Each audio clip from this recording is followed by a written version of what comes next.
যে আমরা আপনারা দেখছেন এটিডি লাইভ 24/7 বহু আগে থেকে একটা কথা রাজ্যবাসীর কাছে আপনাদের মাধ্যমেও স্পষ্টভাবে তুলে ধরার চেষ্টা করেছিলাম। শাসক জোটের যে আভ্যন্তরীণ দৃশ্যত যে সংকট বলে দেখানো হচ্ছে, বা এক প্রধান দুই শরিকের মধ্যে এক শরিক অন্য শরিকের প্রতি যেভাবে কামান দাগছিল, নানা প্রশ্নে সেগুলি বলেছি বিভিন্ন সময়, আপনারা জানেন, এগুলি বলে সময় নষ্ট করতে চাই না। এটা সম্পূর্ণ একটা স্ক্রিপ্টেড নাটক, যা দিল্লির অমিত শাহ দপ্তর থেকে তৈরি করা।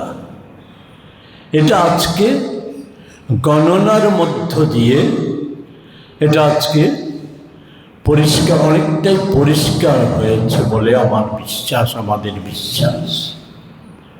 এর মূল লক্ষ্য হচ্ছে এডিসি নির্বাচন নয়, এর প্রশাসনিক ক্ষমতা দখল নয়, মূল লক্ষ্য হচ্ছে 28-এর বিধানসভা নির্বাচন। কারণ 28-এর বিধানসভা নির্বাচন রাজ্যবাসীর কাছে যেমন রাজ্যের বিজেপি বিরোধী জাতীয় গণতান্ত্রিক শক্তি দল, ধর্মনিরপেক্ষ সকল শক্তির কাছে যেমন অত্যন্ত গুরুত্বপূর্ণ ত্রিপুরার ভবিষ্যতের প্রশ্ন, বর্তমান এবং আগামী প্রজন্মের প্রশ্নের যেমন গুরুত্বপূর্ণ, তেমনি গুরুত্বপূর্ণ হচ্ছে বিজেপি নেতৃত্বাধীন এনডিএর কাছেও। কারণ এর উপর অনেকটাই নির্ভর করবে 29-এর লোকসভা নির্বাচনী ফলাফল, অনেকটাই নির্ভর করবে। ফলে সেই জায়গায় দাঁড়িয়ে এটা 28-কে লক্ষ্য রেখেই গেম প্ল্যান, সেই মোতাবেকই সমস্ত কিছু হয়েছে। তো সেই জায়গায় প্রশ্ন হতে পারে যে কংগ্রেস আমাদের এই ফলাফলটার পেছনে কারণটা কি? আমরা খুব বিশদে, আমি তো বলেছি আগেই যাব না, শুধু বলবো আমরা নির্বাচনী প্রক্রিয়া শুরু হওয়ার সময়, আমাদের প্রার্থী ঘোষণার সময়, বা আমাদের ত্রিদলীয় জোটের যে নির্বাচনী ইস্তাহারই বলুন, বা আমাদের সংকল্পপত্র, এমনকি আমাদের নিজেদের ইস্তাহার প্রকাশের সময়, সব সময়ই আমরা যেটা বলার চেষ্টা করেছি, আমাদের বর্তমান যা শক্তি, সেই শক্তি মোতাবেক আমরা খুব একটা ভালো ফলাফল করতে সক্ষম হব, সেই আশা আমরা পোষণ করি নাই। এর পেছনে শুধু সংক্ষেপে স্মরণ করিয়ে দিতে চাই যে আপনারা সকলেই জানেন যে দীর্ঘদিন কংগ্রেস একটা সময় ত্রিপুরা ভারত মুক্তির পর রাজ্য উন্নয়ন পর্ষদ, টেরিটোরিয়াল কাউন্সিল বা ত্রিশাসনের বিধানসভা, পূর্ণ রাজ্যের বিধানসভা, কংগ্রেস শাসিত সবকয়টা ক্ষেত্রে আদিবাসীদের একটা ভালো সংখ্যক প্রতিনিধিত্ব ছিল, মন্ত্রীও ছিল। এরপর থেকে রাজনৈতিক পট পরিবর্তনের পর প্রদেশ কংগ্রেস প্রধানত নির্ভর হয়ে পড়ে আদিবাসী আঞ্চলিক দলের উপর নির্ভরতা বাড়ে। এর ফলে তাদের কৃতকর্মের দায়ভারটা প্রদেশ কংগ্রেসের উপর বর্তায়। এর সুযোগে একধারে আমাদের নিজেদের প্রচার যন্ত্রের দুর্বলতা, সাংগঠনিক দুর্বলতা, এর ফলে স্বাধীনতার পর দেশ এবং রাজ্যে আদিবাসী কল্যাণে কেন্দ্রীয় কংগ্রেস সরকারের যে অবদান বা ভূমিকা বা কার্যকরী যে সমস্ত পদক্ষেপগুলি, সেগুলি আদিবাসী জনগোষ্ঠীর মানুষের কাছে যথার্থভাবে তুলে ধরতে প্রদেশ কংগ্রেসের পক্ষে সম্ভব হয়নি। এমনকি বলতে কোনো দ্বিধা নেই যে বিশেষ করে আমি আগেই বলেছি স্বল্প সময়ের কথা শেষ করব। জুনের দাঙ্গার কথা নিশ্চয়ই আপনাদের স্মরণ আছে, 80 সালের জুনের দাঙ্গার কথা। সেই দাঙ্গায় যখন ত্রিপুরা বিপর্যয়কর অবস্থা, মুখ্যমন্ত্রী রাজ্যে ছিল না, ভারপ্রাপ্ত মুখ্যমন্ত্রীকে বলা যায় ব্যারিকেড করে জেলখানায় রাখতে হয়েছিল তার জীবন রক্ষার জন্য। সেই সময় শ্রীমতী গান্ধী কোনো রকম দ্বিধা দ্বন্দ্ব না করে কোন দলের সরকার রাজ্যে অবস্থান করছে এই সমস্ত বিষয় না ভেবে, এমনকি প্রদেশ কংগ্রেসের কথাবার্তায় কোনো নজর না দিয়ে জাতীয় দায়িত্ববোধ থেকে শ্রীমতী গান্ধী সমস্ত দিক থেকে, সামরিক, প্রশাসনিক, আর্থিক, রাজনৈতিক সব দিক থেকে যে সমস্ত পদক্ষেপগুলি নিয়েছিল, এর ফলে স্বল্প সময়ে যেমন দাঙ্গা প্রতিহত করে শান্তি পুনঃপ্রতিষ্ঠা সম্ভব হয়েছিল, ত্রিপুরার পুনর্নির্মাণ সম্ভব হয়েছিল। এর যে গতিধারা, সেই গতিধারা বয়ে আজ পর্যন্ত যতটুকু হয়েছে আদিবাসীদের কল্যাণ মঙ্গলে, এই গতিধারাকে কেন্দ্র করে তারপর এটাকে আরো বেগবান করে মনমোহন সিংয়ের বিষয়গুলি, সেগুলি অতীতে আলোচনা হয়েছে, আমি করতে চাই। এই পদক্ষেপ আজকে বলতে এটা প্রয়োজন। বর্তমান প্রজন্মের অনেকেরই হয়তো জানা নেই, যাদের জানা আছে তাদেরও স্মরণে আছে কিনা আমার জানা নেই। ওই সময়কার মুখ্যমন্ত্রী নৃপেন চক্রবর্তী স্বয়ং প্রশংসিত করেছিল। পরবর্তী সময়ে এটা এই ধারা সিপিআইএম দলও বহন করেনি, এর ফল কিন্তু তাদেরকেও ভুগতে হচ্ছে এই ধারা বহন না করার ফলে। এই অবস্থায় দাঁড়িয়ে আমরা বলা যায় প্রদেশ কংগ্রেস 23 সালের পর থেকে আমরা আলাদাভাবে আদিবাসীদের উপর গুরুত্ব আরোপ করে আমরা আমাদের সাংগঠনিক বিস্তারের কাজে আমরা হাত দেই, আমরা কাজ শুরু করি।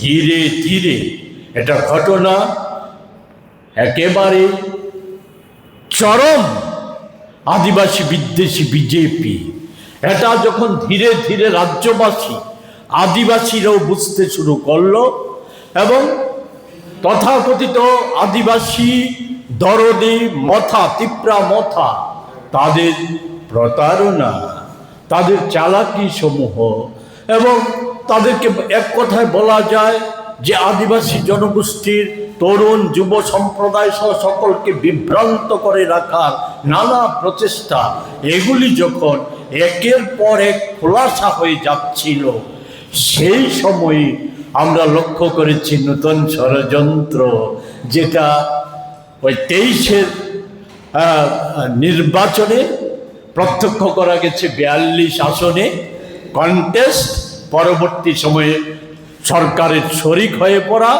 এরপর নানা ঘটনা, ত্রিপাক্ষিক চুক্তি, হেন তেন, লাস্ট ফাইট, এগুলি সব কিছু জানেন আপনারা। আমি শুধু স্মরণ করিয়ে দেব, গত 1 বছর যাবৎ যদি লক্ষ্য করে থাকেন তাইলে দেখা যাবে এই দুটো প্রধান দল সহ আরেকটা আদিবাসী ভিত্তিক দল, 3 দল মিলে সরকার চালাচ্ছে। সরকারে কোনো রকম বিরোধ নেই, সমস্ত সুযোগ সুবিধা নিচ্ছে। এডিসিতে মুখ্যমন্ত্রী এডিসি নির্বাচনের প্রাককালে বলছে হাজার হাজার কোটি টাকা লুটে নিয়েছে, দুর্নীতি করেছে, কোনো পদক্ষেপ নেই। দিল্লিতে এক ঘরে বসে পরিকল্পনা রচনা করছে, এক ঘরে বসে সিদ্ধান্ত নিচ্ছে, কোনো বিরোধ নেই। কিন্তু রাজ্যে কল্পিত বিরোধে জড়িয়ে দিয়েছিল গ্রাসরুট স্তরের কর্মীদের। রক্তাক্ত সংঘর্ষ সহ নানা ধরনের সংঘর্ষ আমরা দেখেছি এবং রাজ্যকে উত্তপ্ত করে তোলা হয়েছিল। এমন অবস্থায় আমরা দেখলাম নির্বাচনের দিন যত ঘনিয়ে আসছিল, এটা এই সংঘর্ষে বারন্ত আমরা দেখতে শুরু করলাম।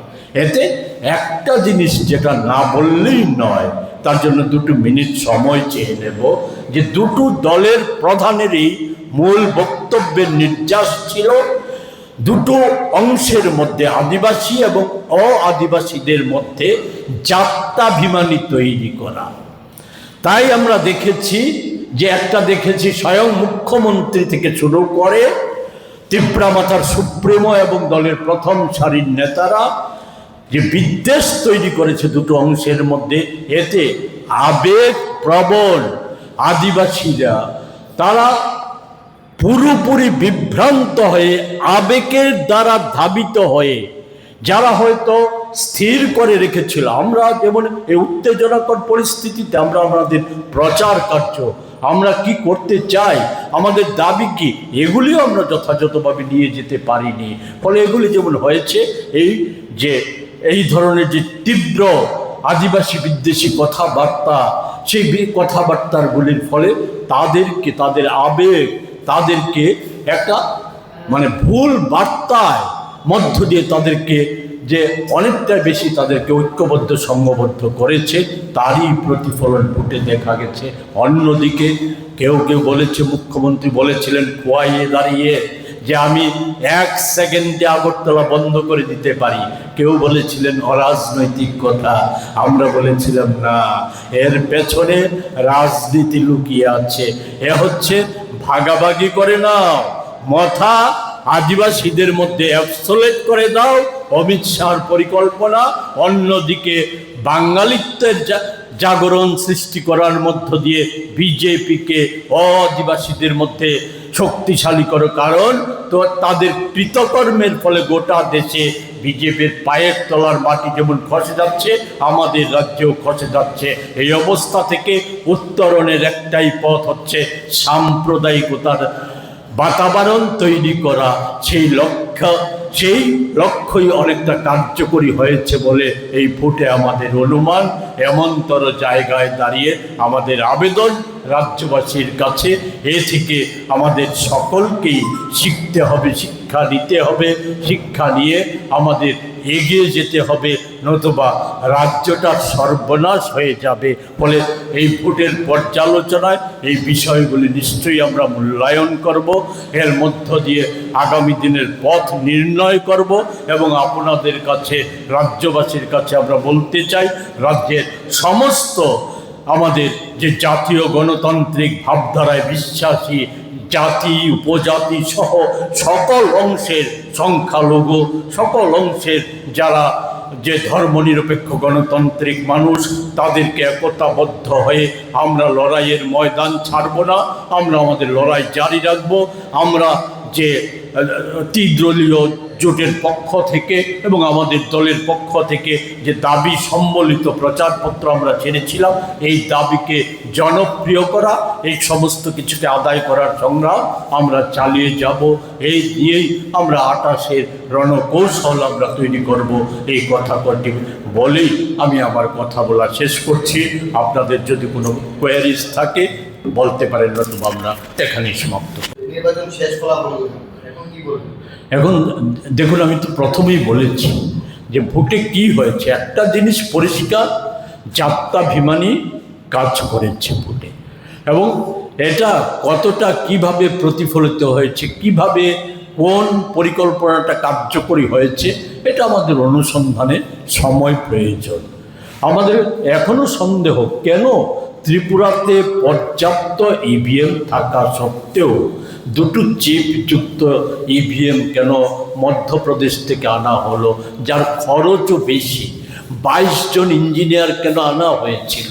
এবং আরেকটা কথা, সর্বদলীয় সভায় 3,500 ইভিএম আনার প্রশ্নে তিপ্রামাথও কংগ্রেসের অভিযোগের সাথে একমত হয়েছিল, কিন্তু তারপরেই দেখলাম আশ্চর্যজনকভাবে দুটো চিপের বিষয় যখন আসলো, মধ্যপ্রদেশের থেকে এত খরচ করে নাগাল্যান্ড মিজোরামে পর্যাপ্ত মেশিন থাকা সত্ত্বেও তা না এনে মধ্যপ্রদেশ থেকে আনা হলো, এবং দুটো চিপযুক্ত মেশিন তিপ্রামাথা নিশ্চুপ হয়ে গেল। এই যে বিষয়গুলি, সেই বিষয়গুলি গভীরে পর্যালোচনা না করে হুট করে আমরা কোনো মন্তব্য করতে পারছি না আজকে। যে পরিমাণে মানে বিগত নির্বাচনে যে ভোট ছিল সেই পরিমাণে কি ভোট বৃদ্ধি যেটা বলছে এখন পর্যন্ত আমাদের কাছে যতটা খবর, পূর্ণাঙ্গ খবর আমরা এখনো সংগ্রহ করতে পারিনি, কারণ রাজ্য নির্বাচন দপ্তর এখনো চূড়ান্ত ফলাফল ঘোষণা করেনি, এটা বাকি আছে। এমনিতে আমরা যেটা খবর সংগ্রহ করতে পেরেছি যে 21 নির্বাচনের যে ফলাফল এর প্রায় কাছাকাছি আছে। আমরা পূর্ণাঙ্গ ফল পেলে পরেই আমরা এটা বিশ্লেষণ করে আমরা আমাদের বক্তব্য জানাবো।